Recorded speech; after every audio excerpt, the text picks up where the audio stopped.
What is up, guys? Kevin over at LEGbrOs coming back at you with a little bit of a different video today. I did receive this in the mail, so I figured, hey, that's a cool idea.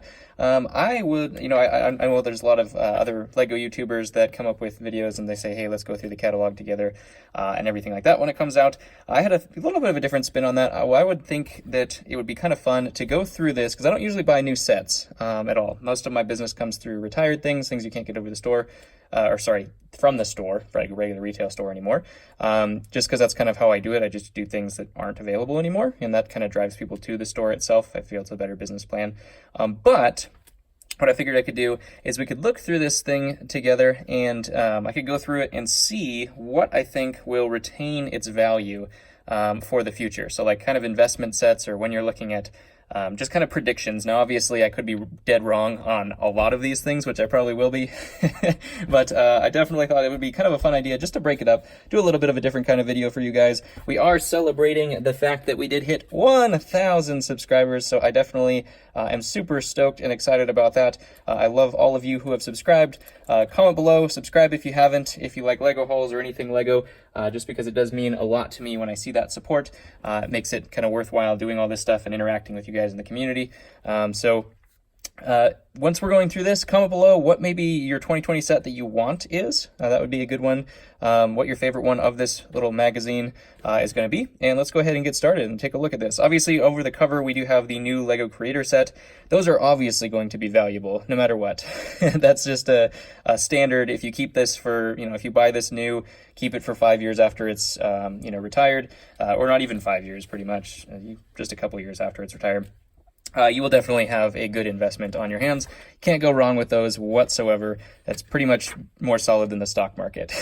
We're thinking about Lego Creator Sets and these particular modulars as well here. So we do see that modular in here as well, just the very first page. It actually is a really cool looking set as well. Has like the little house attached to the bookstore, and really cool colors as well. I really love that blue color in there too. When we're looking at, obviously they hard to find, so these are the ones that are going to be probably retiring relatively soon. So obviously we have all of the creator modulars. Those are definitely worth the buy if you're looking at an investment.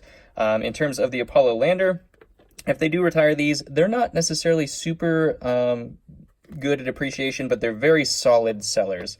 So you probably could make a little bit if you bought a whole bunch of them. I don't know if it's going to be something that's going to be worth a ton later on. The roller coaster itself is one of the cooler sets that they did recently, just because I don't think they've ever had like a full-blown roller coaster before. It was definitely a really nice set. The higher price point sets definitely appreciate quite a bit. Not always the best ones in terms of appreciation, but for the most part, it's a pretty solid bet. Not a lot of people are spending $380 on a Lego set. So, once those retired and you can't get that anymore, it starts going up in price a little bit. I mean, obviously there's a time during the store when it declines because the stores are selling them for cheaper. But after that, if you're looking at keeping something for years, now granted, Lego boxes are very large and it's hard to keep for years. So if that's your kind of model, then that's great. But otherwise, I might have to second guess that one. The London bus, kind of a one-off kind of thing, so I don't see that really retaining a ton of value. It's possible some of these things that they build one time do skyrocket for some reason after they become unavailable. Same with the Harley Davidson. It's a really cool looking set for sure, so that definitely might hold some value unless they start doing more motorcycles. Then that might kind of fall off, kind of like the cars. I don't see the James Bond one being super collectible in terms of value or gaining value in the future. Ford Mustang, obviously it's a car, it's a cool car, they're all awesome builds, but if you're looking at just purely as investment value, if I was to go through here and buy things that I would want to keep for 5 years or have 5 years later, that probably wouldn't be one of them. Any of these as well, they're obviously really cool builds, but any of the cars, there've just been so many cars for Lego. I mean, Lego started with cars pretty much. So the town sets and the city sets. So really, there's just so many cars. The market is so flush and they keep coming out with newer ones that are more detailed. So really, there's not a tremendous value in investment in those kind of things. It's pretty much any car there. Avengers sets are kind of, there's so many of them as well. Star Wars is one thing that kind of holds its own in terms of value. But Avengers sets, the superhero sets actually don't surprisingly do very well. in terms of the future. There are obviously some minifigs that you'd look into getting, like this Hulk one. If that's his only build like that, then that's definitely something. This set, of all of these, I think that this is probably going to be one of the ones that you're looking at value-wise, because there are unique minifigures in there. I don't know if the Pepper Potts, I think that's Pepper Potts' Iron Man suit. Correct me if I'm wrong, but I don't know if that's been in another build. So when you look at minifigures that aren't redone, those are where your value comes from for sure. So like this is probably going to be pretty worthless.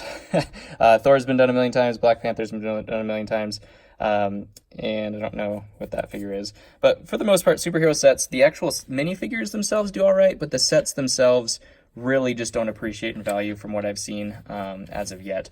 Spider-Man, we have a lot of cool sets, but along the same value path. In terms of possibly some of the minifigures doing well, but most of the sets not necessarily for investment purposes. The 1989 Batmobile, I do think that will do very well, just because it is a unique kind of UCS set. So once they stop making that, obviously the value will skyrocket on that thing as well. Plus, it looks really awesome, and that always helps things. When it's a really good-looking build, and it was, a higher price point to begin with, that's kind of the recipe for a good investment. Obviously, Legoland, man. Let's go. Kids go free. The Disney Magic Train, this could be similar to the Disney Castle, but I don't know if it'll necessarily do quite as well, just because of the build is a little more broken up. Is it a train? Is it a building? You get kind of both, but I think they just should have done a big train, in my opinion. I don't know if the building really adds anything to it. Plus, at $329, it is a very expensive set, so it might do the same kind of thing as the Disney Castle, where they might just keep it around forever, and then it's like worth the same use as it is new, pretty much. It's kind of funny. Yeah, not really sure what to do about that set, but I would say probably just stays stable, not a super good investment. Hidden side sets are definitely a kind of wild card, because we have no idea. This is the first generation of them. But in my personal opinion, anything that uses any kind of digital content or an app is not going to be investable at all, because of the fact that that app will soon become obsolete. The technology, the software will become outdated, and then the set won't really have that much appeal anymore. So we saw that with like the Batmobile, the drivable Batmobile. Nobody wants that. So it was a terrible investment if that was the case. And it features some kind of software. So I might be wrong. Hidden Side might take off like crazy, like Ninjago did, and be like this big, huge thing, which I'm hoping, that they do get something like that, because they are a really cool idea for the set itself. I really like the interactivity, and the colors and everything like that of the sets are really cool. But in terms of investment, I would definitely hold off on that for now. In terms of classic sets, no value other than just basic brick, poundage value there. So nothing to be increasing because they're just regular bricks. The creator sets really goes along the same line, where they're kind of like the city sets in town. Some of them kind of hit well, others not so much. That one looks really freaking cool though. The Monster Burger Truck. That is a cool looking set, I must say. For our creator set, it looks like there's a couple other builds, a little tractor, and then some other kind of truck there as well. But I mean, that's definitely the build that you keep, I think. A Monster Burger Truck. And then we have the Townhouse Toy Store. Not quite a modular, just one of those mini ones, so I don't think quite a lot of value would be kept in that. Technic ones are also hit and miss. There's been a million mobile cranes, but they all actually have had tremendous value. So you never know about Technic. Technic ones are pretty much the big, large sets are worth a ton in the end. The little sets are worth nearly nothing in the end. So little builds like that, while they are cool, not really good for investment purposes. I don't think this one is, it looks like it's maybe a remote controlled car from your phone. Again, software related. Hard to say what that's going to do.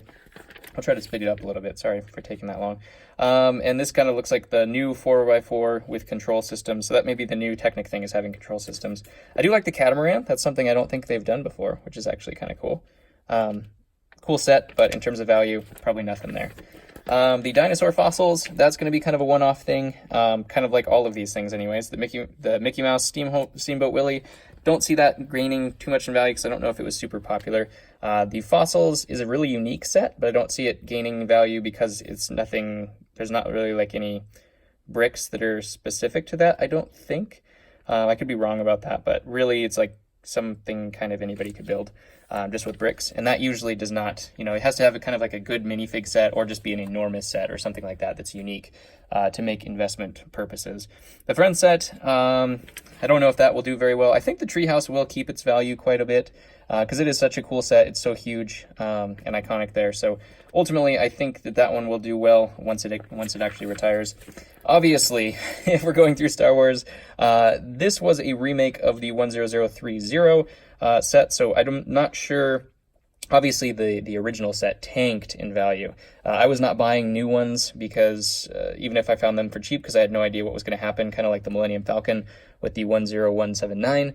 That thing tanked in value once they redid it, because it's kind of like, hey, do I want more detail, or do I want older grays, cheaper pieces, and less detail? So unfortunately for our friend, the 10030, this one is kind of replacing that in terms of value here. It is a $700 set, so it's definitely not going to be bought as frequently as the other sets. So it definitely will hold its value for sure.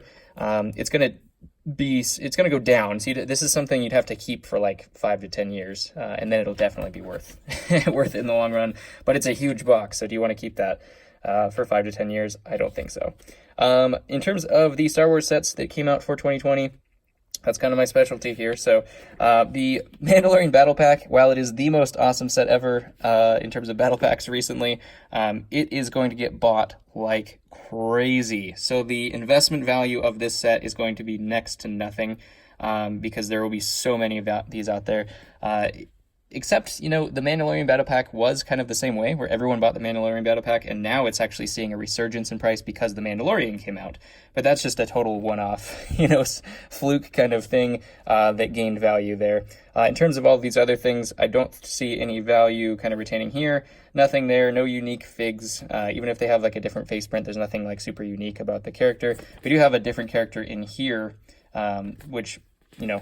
since it's in a microfighter, that fig might be featured in many different packs. So you never know about that. The Sith Trooper Battle Pack is actually a cool battle pack as well. But it's hard to say what the value of those would be.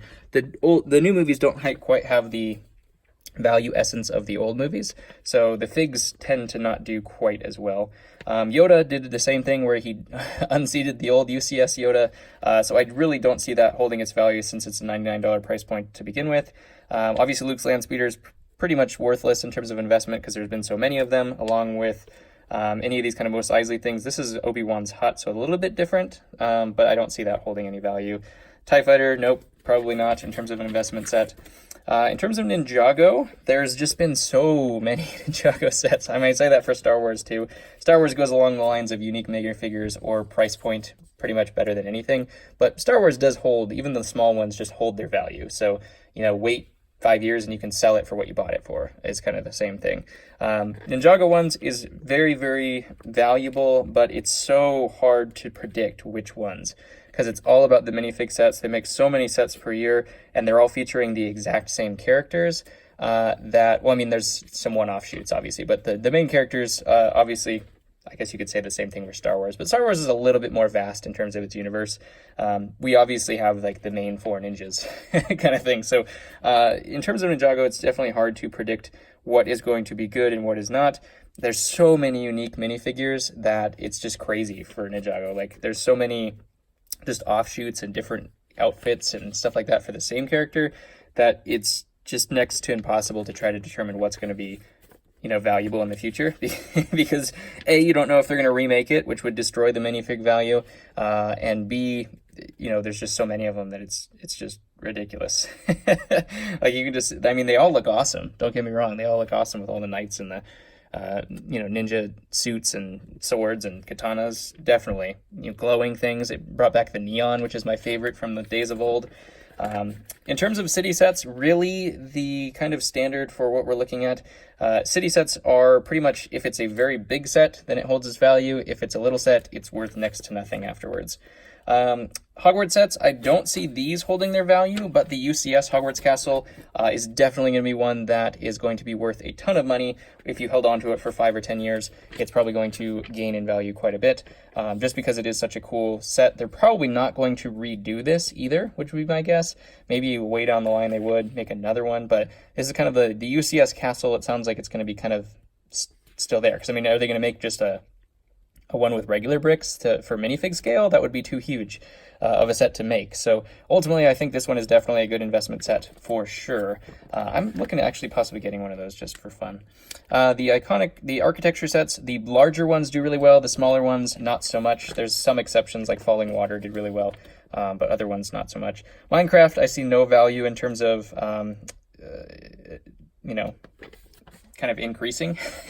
You might get some of your money back, but Minecraft really just doesn't have that collector's market to hold the value. Kids love it to death, so obviously the sets are really cool, and Minecraft is such a big thing, but in terms of value, investment, nothing there. The trolls, I think, will probably do terribly. My daughter loves trolls, and she'll probably end up buying a couple of these sets for her, I'm sure, just because she loves them. But in terms of investment, it's definitely not going to be there. I just have this feeling that it's nothing there. Disney princesses are hit and miss in terms of value.